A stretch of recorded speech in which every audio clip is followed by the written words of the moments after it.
the way someone is happy with something that I've created for them, happy to say to someone else that Joe made this for me, and that they get to live with that. And then, if I build a repeat customer or create a friendship, that's huge for me. I love that.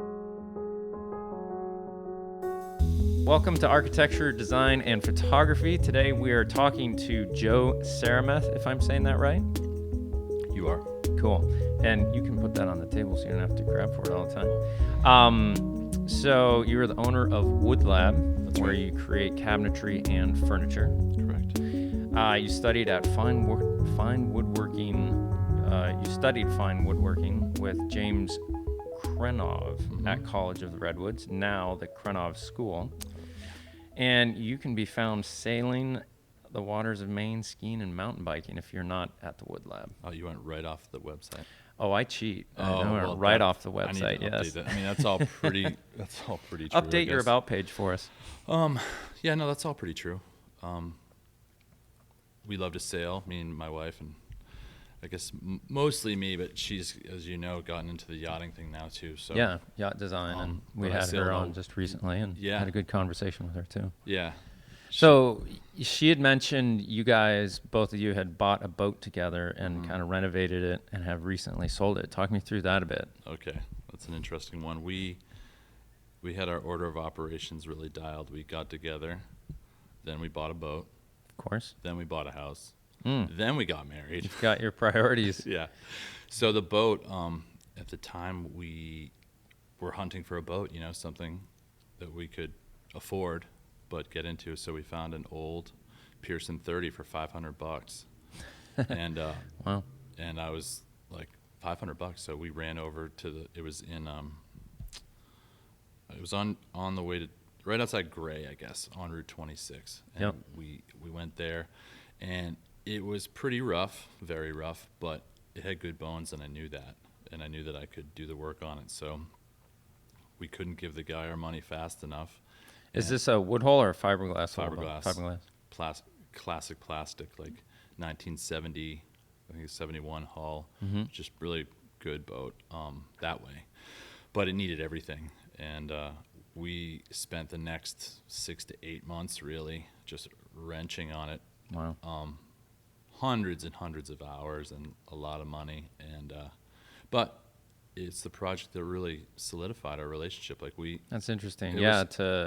That's unique that you would have, relatively unique that you would find a significant other that would have that similar of an interest to actually do that. Right, and she was a trooper. I mean, she looked like Smurfette for like a week in a bunny suit, scraping off like 40 years of bottom paint. And we went deep on this boat, and we had 3 or 4 fun summers with it.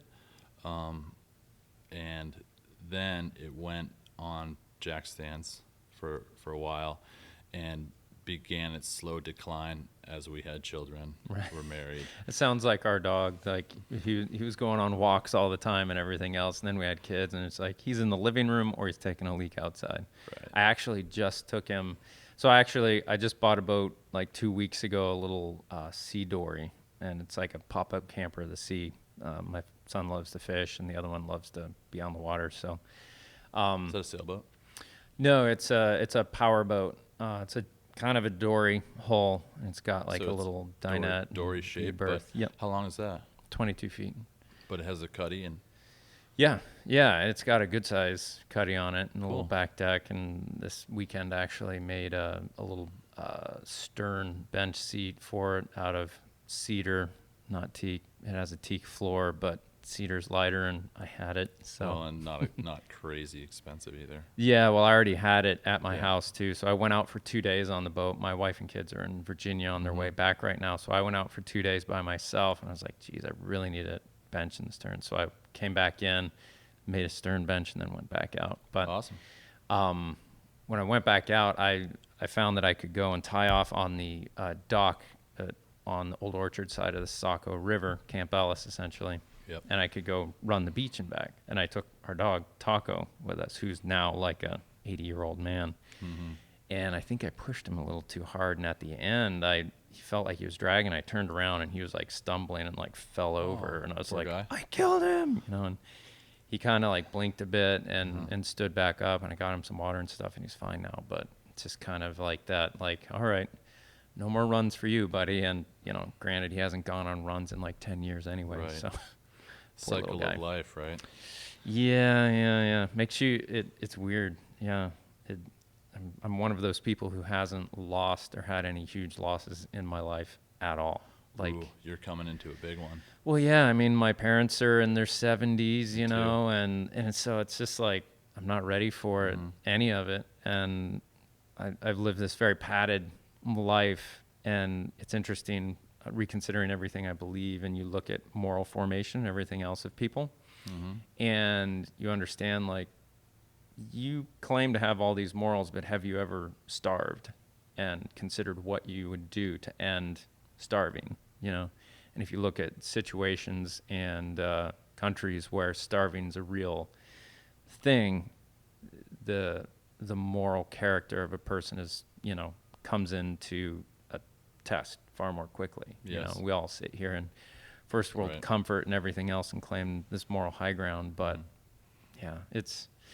So yeah, I'm sure I'm going to be tested beyond what I want here soon. I kind of feel like sometimes I feel like pets are here not well to give us joy and stuff, and to love and stuff, but also to teach us about our mortality, you know? Not even my mortality as much as how bad of a person I could be. I'm so glad we had Taco, our dog, because first. you dragged him down the beach, or? Well, no, like I was so impatient with him. Right. Like this was really getting me bummed out over the weekend, but when he was a little puppy, I took him for a walk, like all right, you know, and he had no idea how to walk on a leash, and I just kept yanking on him, and then he picked up a seashell and he wanted to carry it, you know, and I just kept trying to control him. Like, no, put the seashell down. You want to pick it up. No.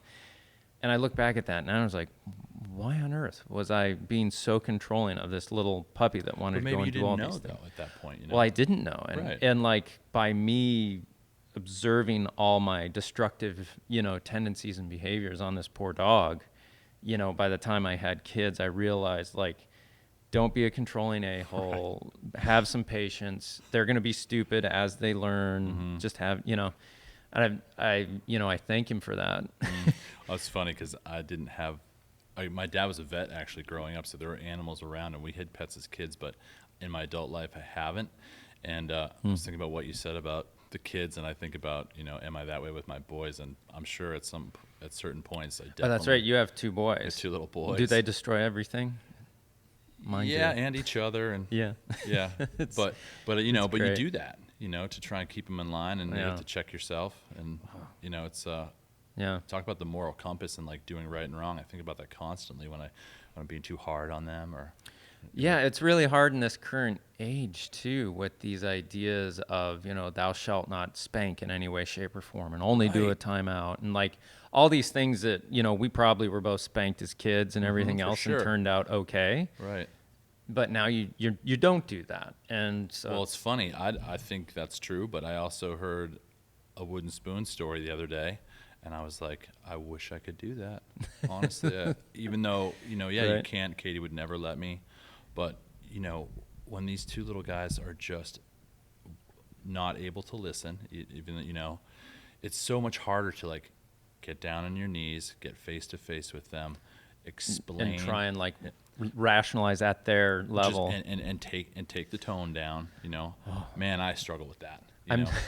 I'm so glad we moved out of where we lived in town, Biddeford, and we live, like, out in the country now. And so there's no house close by. I'm glad people can't hear me, like, raising my voice to yell at my kids across the yard, you know, like, stop doing that. I think about that too. And our neighbors aren't that close, but yeah, they can hear you. That's you know? So funny. I just listened to the podcast with Kevin Moquin on the way in here. Yeah. And you were talking about your house. That sounds cool. Yeah, it was a long time coming, and it was such a difficult process for me. My wife handled all the building and everything else. She's a people person and can do that. But man, it was hard to just sit there and watch it take longer. I mean, we built the house in like 9 months, which is like fast. Super fast. Yeah, we had an awesome builder, Who was that? Shout out. He does Wink Spurwink. Jeez. Spurwink? Not Spurwink. He's an organic farmer down in Kennebunk. Frinklepod? Yeah, Frinklepod. Spurwink, Frinklepod.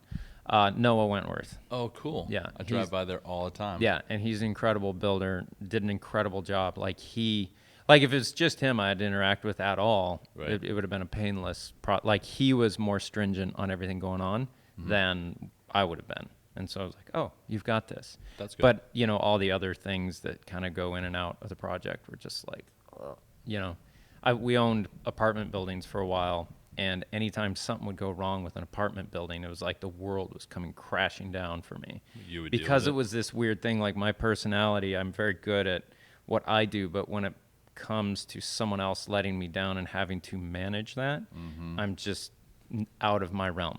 Like my wife can, really ingratiate herself, if that's the right word, to people, and can work with them and make them feel valued, and then they go the extra mile for her. For me, people just kind of look at me and they're just like, I don't want to do anything for you. Nah, I just come off like that for some reason. So it's just it's weird. But anyways, we're supposed to be talking about woodworking, so we have to relate this to woodworking somehow. I didn't know where this was going to go, but it goes everywhere. That's probably best for me. So tell me generally what you do on a day-to-day basis, what your business is, and how life informs that for you. So we design and build cabinetry furniture, as you know.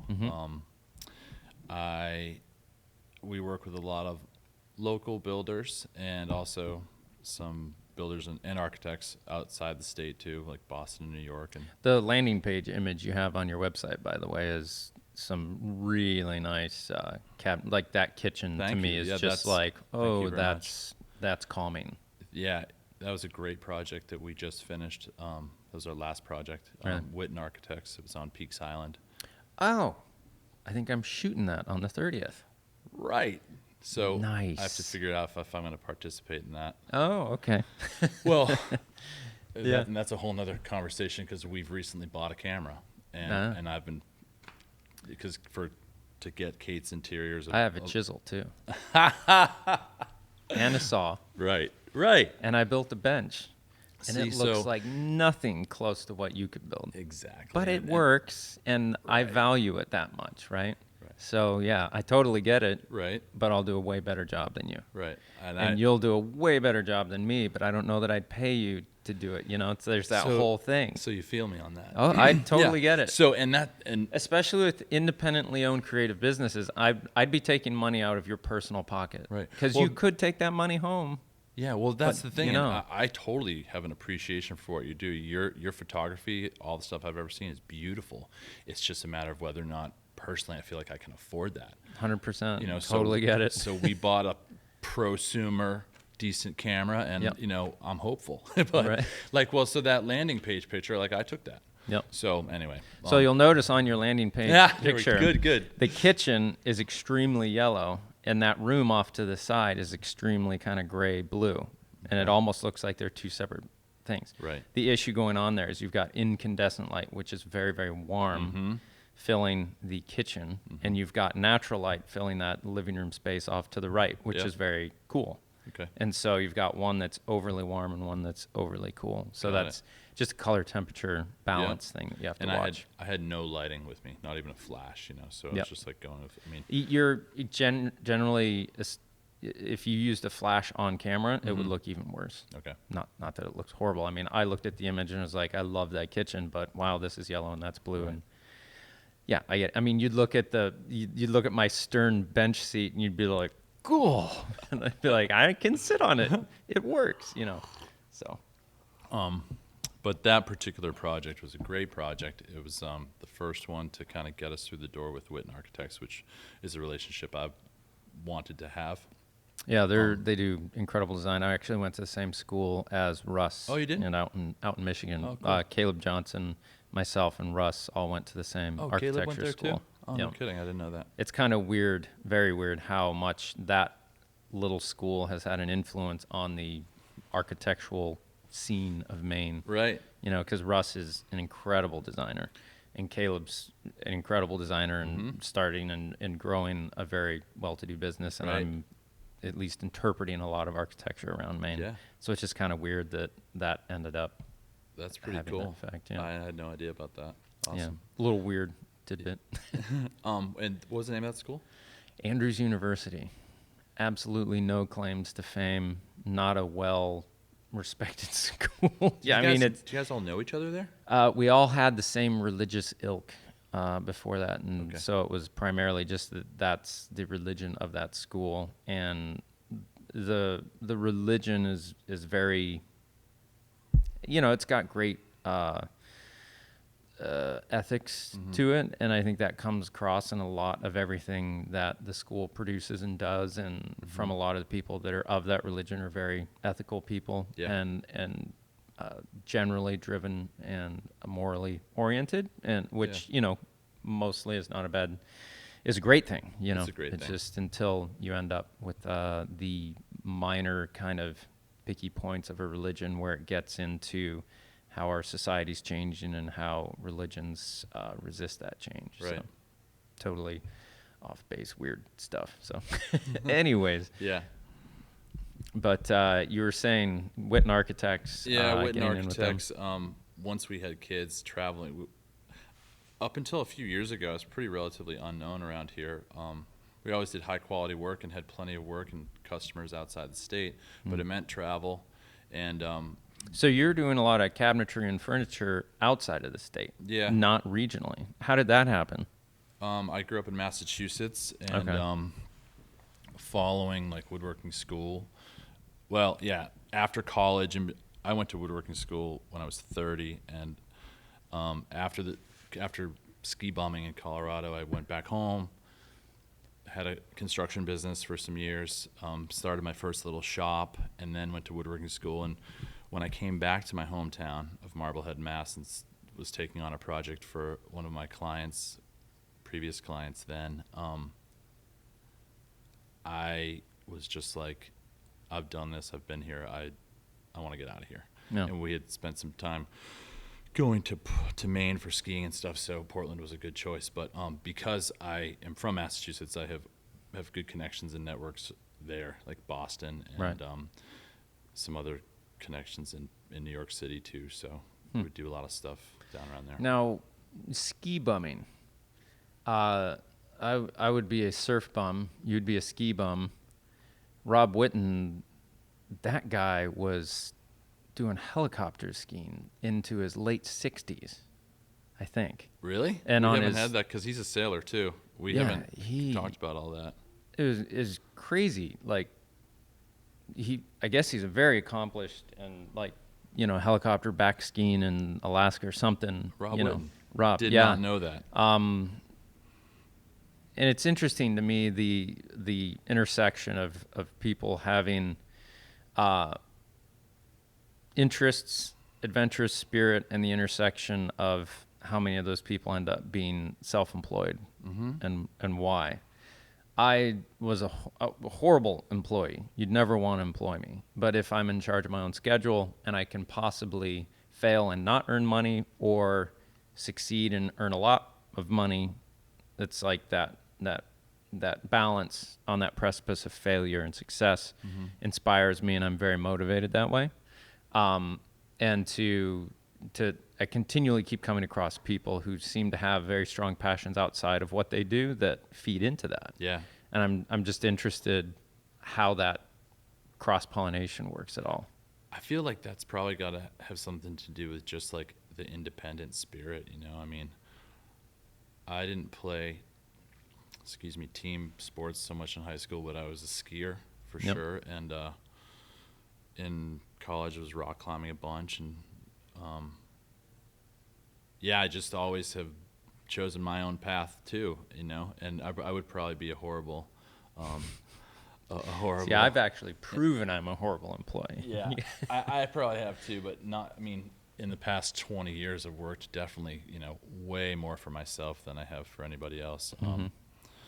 But yeah, and I don't know that I'm a better boss than I am a employee, but that's what I'm doing, you know. How many employees do you have? 5 right now. 5.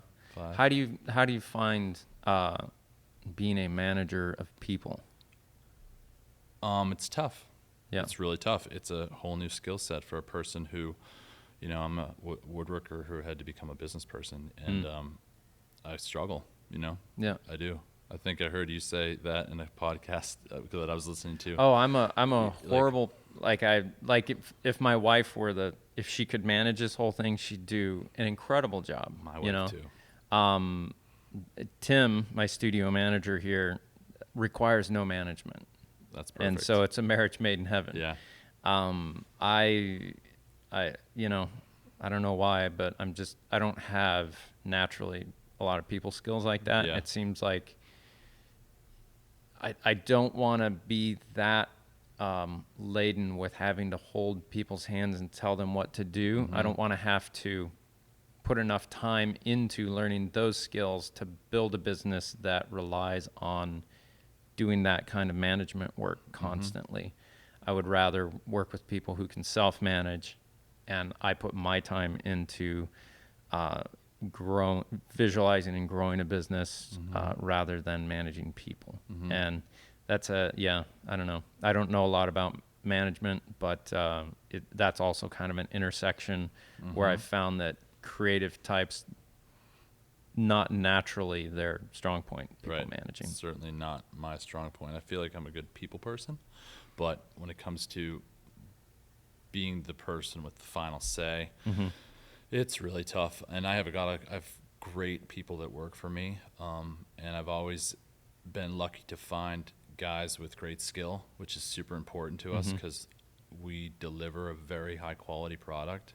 And like you, I would have a hard time managing someone who didn't have the skills necessary. Like bringing someone up is probably much more difficult than finding a person who is a highly skilled craftsman and paying them well to do that job. Now, you know? Interestingly, I've found it seems a really high degree of consistency that any good designer in at least the Portland area has worked for Rob Whitten. Really weird. Like he's got an ability to spot talent or something. People have the ability to spot talent and want to latch work for on. Him, yeah. So just to circle back for a second. So once we started having kids, I basically flipped main home and design and made a page of names that I wanted to solicit to try and generate some biz. Whitten was the first one. I invited them to the shop for like breakfast or lunch or something, and showed them around and gave them kind of a dog and pony show. And the funny thing was, the project we had just finished was gone, so there was like nothing on the shop floor really. Right. It looked kind of empty. I'm like, this is a piece of veneer. But I had a slideshow on my computer screen, so they were able to see the kind of stuff we do, and it was great because 2 weeks later I was sitting down with Russ talking about that Peaks job. Yep. Yeah. Oh, cool. So it worked out. Yeah, I'm actually considering, just because I just bought the boat that I have, and I went up to Peaks this weekend on it, but I might take the boat up to Peaks and just spend the night before, so I don't have to get up and go on the ferry and with gear and all that. I could just go up there and anchor more somewhere and then just work from the boat. It could be a interesting adventure. Maybe I could take my boys and Amber and the boys and have them just kind of hang out. I wasn't right to shoot the house. Yeah. So when we were trying to get that job, my first thought was like, sweet, I'll take my boat. My buddy has a house nearby and it has a mooring right there. Yep. So I was like, this is great. I'll get the boys on the boat. We'll shuttle out there and we'll like use the boat to commute. But of course, like many custom projects like that, the timelines go. Oh, they're so weird. They go so long, especially island projects. Well, and I knew that. I've worked on islands. I've been an island caretaker, but so we didn't start anywhere near where I thought we would, or anyone thought we would. So by the time it was time to go, it was already past boating season, and we were taking ferries. Right. Yeah. That's the hope with this new boat that I got that has a really nice cuddy cabin, and I have a heater I can put in it and stuff. I'm interested in the shape of that boat. So it is like a dory shape. Yeah, It's not double-ended. 100%. Not double-ended. Front end, very Front end. dory-esque. And is it outboard? Yes. In a well? Or right on the transom? Let's see. It's right on the transom. It doesn't have like one of those platforms off the back of the boat that you then attach the two. It's like on the very stern of the boat, like bolted on there. It's not a wood boat. No. Fiberglass with a cork core underneath. That's good, buoyant. Yeah. Hopefully, can saw it in half and zip around Boston Bay in it. Just like the old Boston whaler ads. Right. Yeah. But I'm pretty excited about it. Sounds great. Yeah. I love boats. So talk to me about, I have existential and philosophical ramblings in my mind a lot, and I like to try and apply them to what I do and what other people do. And because if you can understand one thing well, you can kind of translate that across a lot of other things. Okay. Talk me through a good joint for wood, joinery, and what makes a good joint in furniture. And I kind of have a direction that I'm going with this to see if it pans out. Okay. Well, I mean, there are 1,000 different joints, obviously, right? Yeah. You could have a bridle joint. You could have a mortise and tenon, either stopped or through mortise and tenon, or you can have a butt joint. It could be there's so many different. One of the main ingredients is a close fit, for sure. It can't be too loose and it can't be too tight. If it's too tight, it's going to be hard to put together when you're gluing it up. And if it's too loose, it's going to be won't stand the test of time. Right. So that's one thing. Close mating surfaces, definitely plenty of glue surface. You can't have a joint that doesn't have long grain to long grain if you expect it to last, because there's a chemical, it's I'm trying to say, it's a mechanical bond that occurs, from the wood to the wood. So you're saying like you wouldn't want to have a joint that's like that. You'd want. No, that's okay. That's okay. That's okay, but wood is like, if you take a board, the end of the board is like looking through straws, right? Yeah, right. So you can never butt joint something. There's no glue strength in that joint whatsoever. What's the technical term for like that end, the straw to straw? That would be just a butt joint, and that would be end grain, right? Right. Oh, end grain. That's what I'm thinking. Yeah. So you wouldn't want to have a joint that's end grain to end grain? Not without some other kind of part to it. Like you could put a floating tenon in there, but that tenon went into a mortise on both sides of that butted joint, then you're creating the long grain to long grain surface on both sides, and that's where the strength would lie. Okay. You know what I mean? Gotcha. Because I was a few years ago in the process of intellectualizing what I believe, aka losing my faith. I was sitting in a church and looking at the joints in the woodwork. It was like there's these massive just glue lamb pine, the 70s kind of, Yeah. And then right next to that was drywall. None of the joinery was great going on, but like the drywall, you could really see the joinery and it just wasn't done very well. It was done as all drywall is it's done to look like it's not there. They try and, make it flat. Bottom together, mud and tape, sand it down, make it flat. It's not there. And it seemed to me that the best joinery are the ones that you can see the joinery. It's interesting for that. You're able to look at it, learn from it by understanding it, but the joints allow for a degree of movement. That it's not so rigid, like you were saying, not overly tight, that when the wood expands and contracts, the whole thing ruins or falls apart, doesn't work anymore. And to me, that idea of what makes a good joint reflects across life very well in how a person forms their beliefs.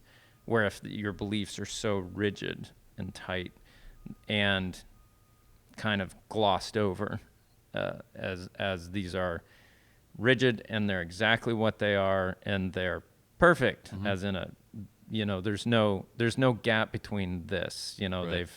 a lot of times it feels like religion is butt jointed drywall that's, and it's not here, and then all of a sudden crack. Well, nope, just tape it, it's fine, It seems like good joinery has that ability to learn from it because of seeing the visual interactions of how it goes together. You can understand the material going together because you can see end grain, long grain, the shapes of how these things hold, the reasons why they go together like that, as opposed to how something would go together somewhere else. Good joinery has a lot of similarities to, I wouldn't want to say logical and rational belief systems as much as belief systems that have the ability to grow, expand, and contract with life as it ages, in our short little lifespan. You've thought about that? No, I've been through it. Yeah. Well, it's funny. I mean, you're not naming names with religion, but I was raised in a Catholic family, and I imagine being Catholic in the Northeast, you're not Catholic anymore. Well, I mean, that I've my ran point. into so many Catholics in the Northeast that are after all that are just like, I'm done. I've been done for a while, and even my mother, my mother's from a huge Irish Catholic family, brought up, and she's been exploring other religions like through her 60s and 70s, like going to wow, that's late in life to be doing that. Yeah, just because she was a person of faith, but I find no faith in Catholicism anymore, even though some of the tenets, the original tenets, are good, but all the stuff that's gone on, and it's just I'm beyond it. But I was kind of proud of my mom that she was like, would she go to a Unitarian church maybe, and a couple other things, but she was checking stuff out, Right. because she believes in faith, and I thought that was pretty cool. That's an interesting statement, though. Believes in faith. Well, it's know like what I mean? a double. Right, I know.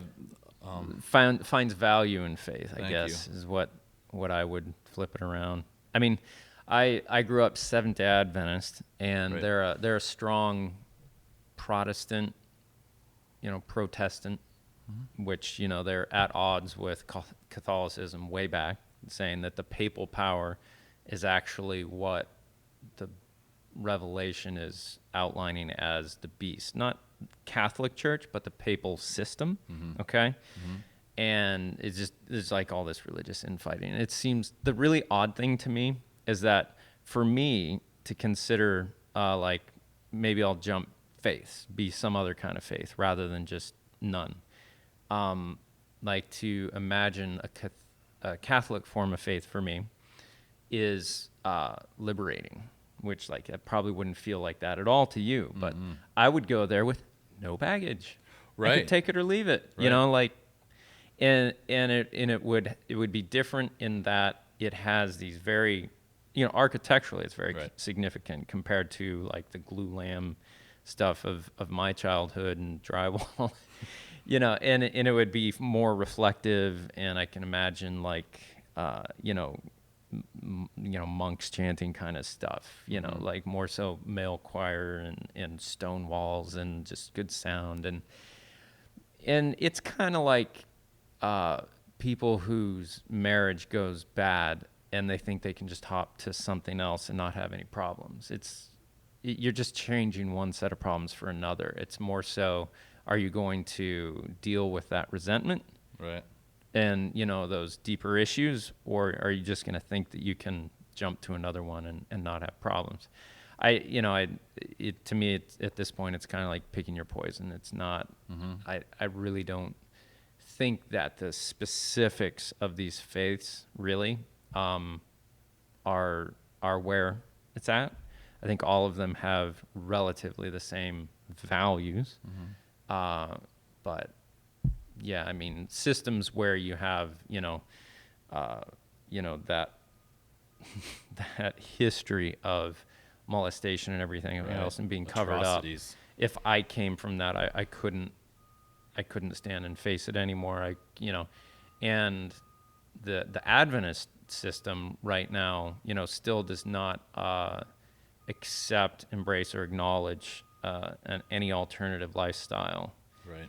And to me, there's this huge issue with, if people want to believe that as grown adults for themselves, that's fine. Absolutely.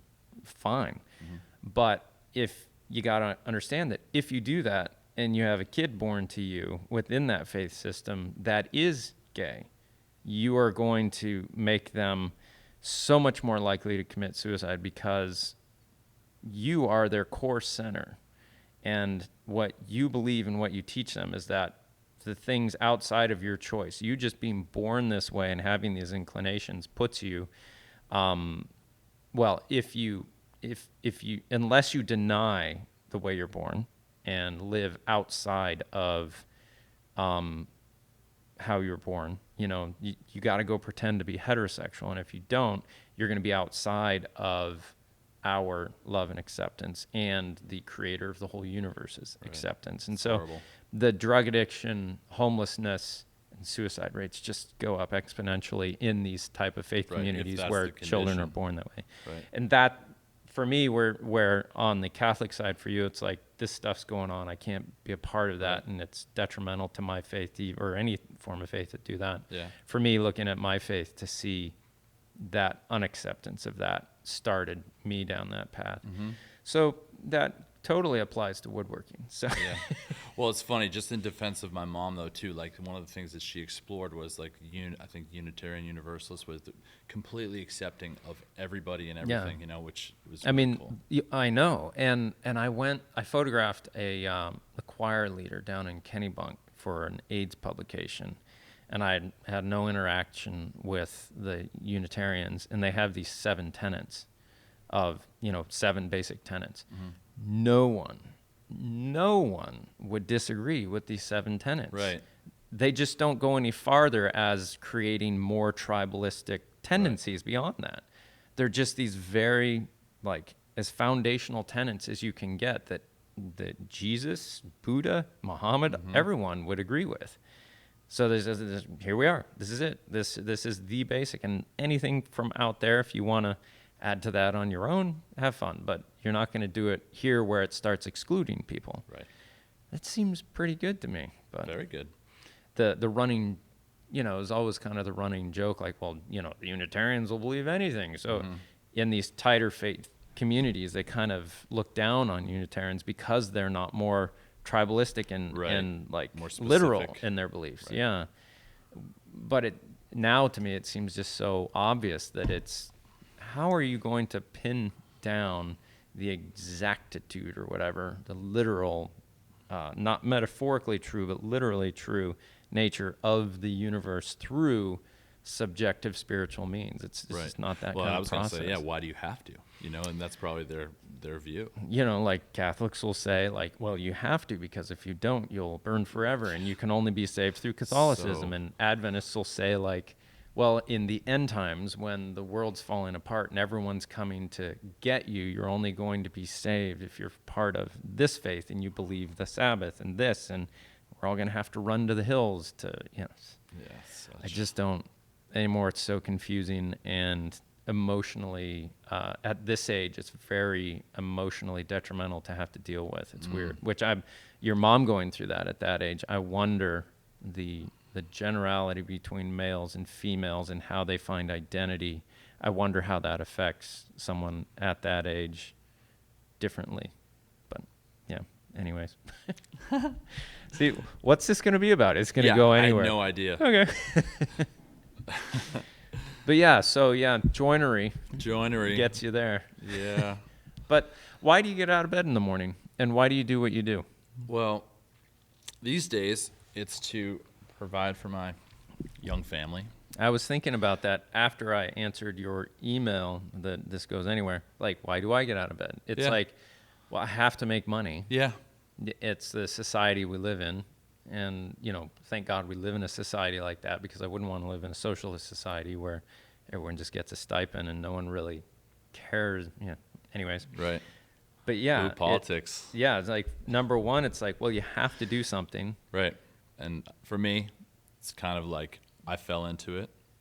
My dad was a woodworker. I kind of was raised around it. Like I have woodworking in the family bones and blood, but I kind of found it after actually college ski bumming, started doing construction, So I've always had a sincere and love and as I figured out that I had an aptitude, I got more passionate about it, went to school because I was into it, and I've always loved it.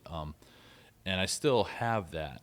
I still love beautiful handmade things. I love the idea of the more permanent nature of something that's built by hand versus something that comes from IKEA. Yeah. I think that's Hey now. no, but you know what I'm saying. You know what I mean. I know. Yeah. But at the end of the day, now have to go and make a paycheck. Try to, and just to support the lifestyle that we love to live, which is probably not too different from your lifestyle, like being outside, being on boats, going skiing. Like all those things require. It's a weird struggle for me because having the background, the very strong religious background that I have.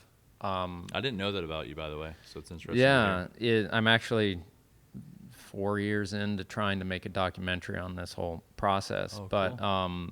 Having the strong religious background that I had puts a weight on me to be contributing and taking care of those less fortunate than myself, man. I like that. Which is a good thing, but I haven't found really a way to do that with what I do other than like personal projects like the Reflect project that we did that I think are very valuable. But since we did that, like, I don't know, 8-10 years ago, however long ago it was, I haven't really done anything else like that because I've been too busy paying for everything. Sure.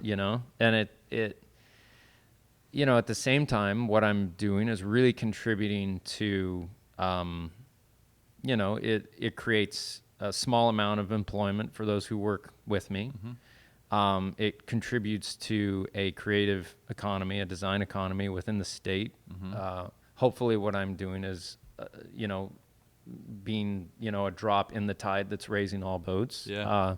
For that, creating things like this where more creatives can discuss and share and get more people thinking in that way. But yeah, that like directly touching individuals' lives through what I do every day was kind of the thing that should be done in my cultural upbringing that I don't really have, which is, I'm still coming to peace with that. But something you said earlier, so your father was a woodworker growing up.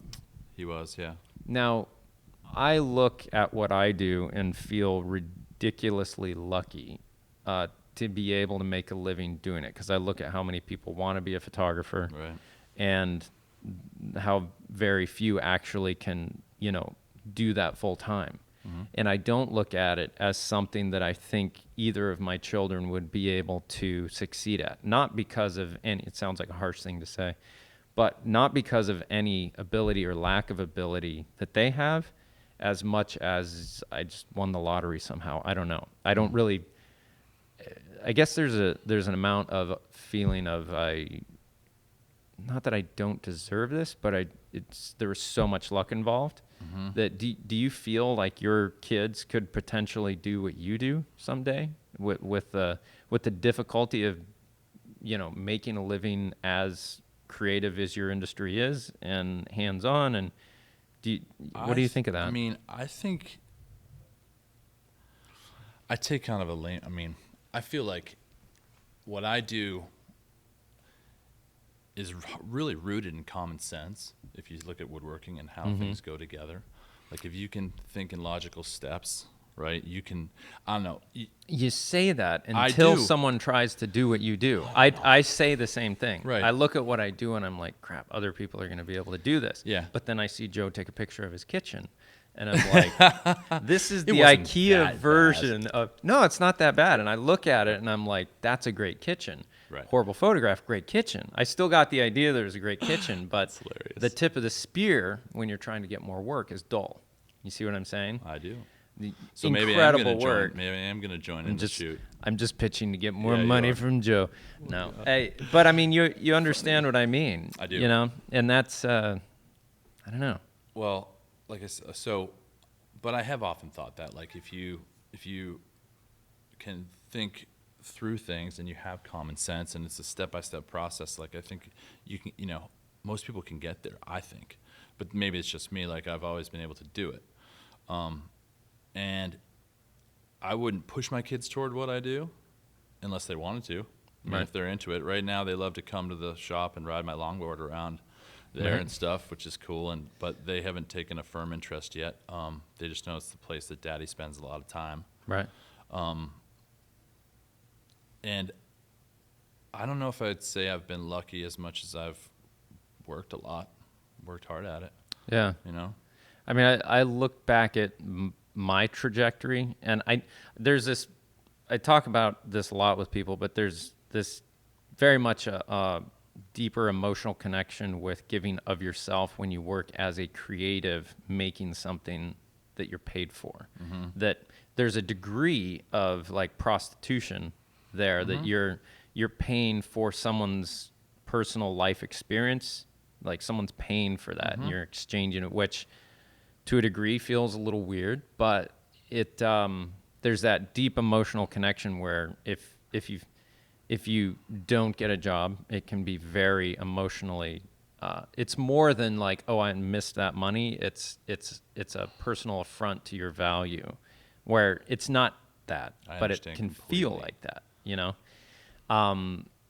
and yeah, to work in that environment, consider passing it on to your kids, but at the same time, I know I can't. It's not a business that I can pass off, here's my 50 business clients that we do accounting for, son, and you can start crossing the I's and dotting the T's, and it'll Right. be okay. Right. There's an X factor there in what I do that, to me, seems like basic common sense, that I'm just taking the world and processing it through common sense and handing it back through a camera lens, that is far less simple once I try and explain to someone why Yeah. I did what I did who doesn't know what they're doing. You Right. see that? I do. Because I struggled to make a bench, and it was just like gaps were coming in where they shouldn't have been, and I was messing so much up. I'm sure that's not true. Oh, dude. I mean, anyone who doesn't know woodworking is going to go, that's a nice bench, and move on. Right. Or, that's nice to have. Right. And it's funny you say that, because in the same way you picked apart like my photo, when I walk into a home or a place that has some woodworking, like if it was, Right. like whatever, like I can be very critical. And I might not say that, but I know what good work is. I Right. know what's clean. I mean, I do, because I feel like we produce that work in my shop. So I have the same critical eye the way you do with photography. So how do you? I think being critical, self-critical, is a very valuable thing for success in working as a creative. How do you shield the rest of your life from that? Because I spent 10 years being very critical in every aspect of my life when I was first married, and it. When I say that, it sounds like my first marriage, but it's not. Right, The yeah. first part of being married. Right. And that was very detrimental to our relationship, our whole deal, because everything that my wife would do, I'd think about it and say it should have been done this way. Mm-hmm. Even when I might have been too lazy to actually do it that way, but she's doing it, and I can Right. criticize it, and not good. Works great for improving my own thing of what I do, but not good for that part of life. Right. I look at my wife's experience. My life has significantly improved since I've been with Kate, and she's totally inspiring and very good at what she does on all levels, and a great mom. So it's hard for me to be critical of her, even though I'm sure I am. Right. I often am. and I've always been critical of myself because I feel like, I came late to most things, kind of a late bloomer kind of a person. And at this point in my career of being a woodworker, and, I'm at a point that I think I always wanted to be. Right. I don't know that early on in my life I perceived myself as a woodworker, it just kind of happened, and here I am. But, I finally have a nice big shop, and I'm getting the kind of work that I want with great clients and working with architects, and I have some guys, and I love all that. I always thought, like, I mean, if I could go back 15 years and point to where I would want to be, I think I would be somewhere there. Does that seem weird to you? Yeah, because it's hard now. I think we're known for quality, and I think people have an appreciation for the work we do. But I know on a day-to-day, it's a lot of hard work, and the human resources part is the challenge. Yeah. And keeping the money flowing, it's all But a game. Does it seem weird to you in that this is what you imagined, wished for, and it happened? Does that ever strike you as like, maybe we do live in a simulation and they're programming me? Because going through what I've gone through in a loss of faith, like when your worldview changes, like everything you process, everything through changes, Right, because then anything is possible, honestly. And it's a very weird thing to go through. And, at some point, I think therefore I am becomes the backstop to none of this exists. And that's going real deep, real fast. I get it. But it's just, sometimes it strikes me as weird. Like if I think 20 years ago, the kind of lifestyle that I would want to live, I am currently living. I'm extremely lucky. And it just feels weird. Like, where's all the pain? And so, like, I hate saying this because it's and then 1 week later in Trent's life, but it's just, it kind of strikes me as weird sometimes. I just don't, getting past that, I just guess I just let it go. Yeah, but you feel that way. You do feel that way. I just feel it's weird, and sometimes, there's no way. I've asked psychologists and physicists, is there any way to like do a backstop proof that we're not living in a simulation? This is really weird. I get it. I know.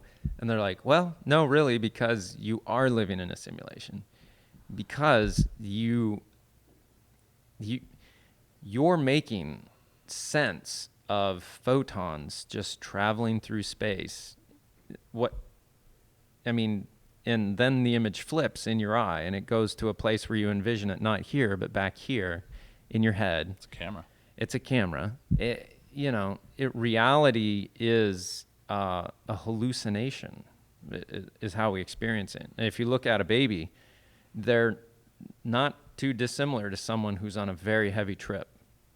They are experiencing full hallucination, and they're like, what the hell is all of this? That's so interesting. They're spending however much time starting to being able to live within that hallucination and make sense of it. Right. Like discovering the very basic laws of living within this hallucination that we all seem to be in, if you truly exist, and I truly exist.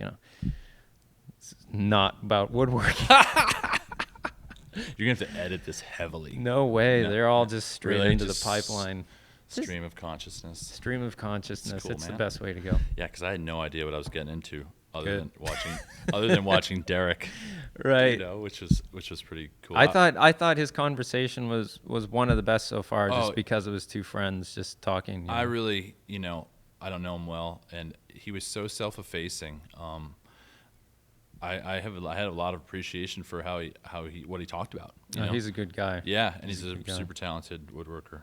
Yeah, he's made some great stuff. Yeah. We actually we have a table of his and other stuff too, I think. So yeah, but aside from all the existential stuff, like what brings you the most fulfillment with what you do? That's a good question, and I think again, I tried to listened to a couple of your podcasts to kind of just get a sense of what we would say today. And certainly the human connection that I get. And you guys, you talked about, self-fulfillment, but also, what I'm trying to say here. Well, anyway, for me, the way someone is happy with something that I've created for them, happy to say to someone else that Joe made this for me, and that they get to live with that. And then, if I build a repeat customer or create a friendship, that's huge for me. I love that. I always, I think that's some amount of recognition that your life experience is valid as a creative. Relevance. That's what you guys were talking about. Well, I think like working as a creative, I think this might be a little bit of an epiphany for me, but anything that you create is a not a summation, but it's a process of everything that you've experienced in life informing what you do with solving a problem in some substance or area, right? Everything that I do with photography, the decisions I make are from the summation of everything that I've experienced, and it informs how I approach the art of what I do. Everything that you do informs like the product that you make through your creative process, and the end result that comes from your creativity is either approved or rejected by people who are maybe not creative in the way that you are, but in some way it's a validation of your creation, your thinking process that has come from your life experience. We find of value, and there's that I don't know what the word is, but the affirmation from other humans of saying you are of value, Right. And I think at its most basic, it's probably something to do with that people are telling their stories through what they create. And it's just that we live in a very capitalistic society that you find ways of transferring that into the ability to pay for your own home and your own kids and everything else, which I think is a beautiful thing to be able to do. Not to say that there's not problems with capitalistic societies. I get it. But to have the freedom to be able to do that is extremely lucky valuable. In that sense, to use our creativity to pay for ourselves and our family. I mean, very few people, I think a lot of people would be jealous of that to a certain extent, Yeah, I think it's just, I don't necessarily think it's the most talented people that end up being able to make a living at this as much as the people who have the combination, the moderation between talent and drive. Yeah. And I have to think of that and push myself to, all right, don't take the foot off the gas pedal of drive or insisting on quality and creativity. I mean, you just have to put your foot down on all of those, and but also know when to say we're not driving right now. We're going to go out on the boat, right? Or we're going to go surfing, or we're going to spend a quiet morning with the kids. It's important. I like sometimes in projects you don't have the ability sometimes if there's a push to be done or a timeline to put it down. Right. And it's so valuable, and I love it. I mean, I love my downtime. Anyone who knows me would know this as much as I love woodworking. Sure. Maybe even more so. But sometimes you can't, especially if you're self-employed and you have other people, and Yeah, no. When being self-employed as a creative, when you get a job, when they say jump, you just basically say how high, and you make sure you clear that bar as best you can. And do it with style. Yeah, absolutely. Yeah. Well, we've been going for quite a while. Yeah. And that was a really good conversation. Again, I love how sideways that went. Okay, because it went way sideways. Yeah, I had a feeling, for some reason, I felt existentially ornery this morning. Okay. I don't know.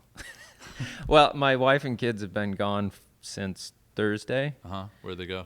They went to Virginia with my in-laws for a grade school reunion, and me not being a, group people person, was like, have fun. I'm going to stay and spend alone time on the boat for multiple days, and I did, and my mind feels sharper than normal. That's so, nice. Yeah. I sailed in a regatta all weekend, and my mind feels numb. Well, because Saturday was really windy. Yeah, it was. Kind of gray. We had 4 races, and we just got the snot knocked out of us. And then yesterday was gorgeous. Yeah, it was. Lighter breeze, more time to think. But racing is intense, and there's a lot to think about. Yeah. I'm always, when I come back from it, when you're jumping back into work and your head's been in the sailboat, it's like Right. maybe juxtaposed. But is your energy level higher after that? Definitely. I always come back feeling good about that. Like if I go, I can feel myself starting to like decline if I'm really focused on work for a long period. And then if I go on a surf trip for a week or something and I come back, Tim will tell me like, you just like, I got all these ideas, want to do all that, Yeah, that's great. It's like, whoa. It's really important, sometimes. I wish there were more time. I find like I look at some, friends who maybe work for companies where they have 4 weeks of vacation a year paid and all this stuff. And 4 weeks is a lot. Right. For those people. Yeah, it's great, and I'm always like, oh, wouldn't that be nice? But we take them when we can. Yeah, I prefer this style of like having control and not knowing that it's capped or, right. I'd much rather would be working 60-hour weeks here and there and then have more, just kind of that fluctuation. I think going to a desk at the same place, that my personality was like, nope, cardboard box for me, thank you. I'm not down with that either. So, yeah.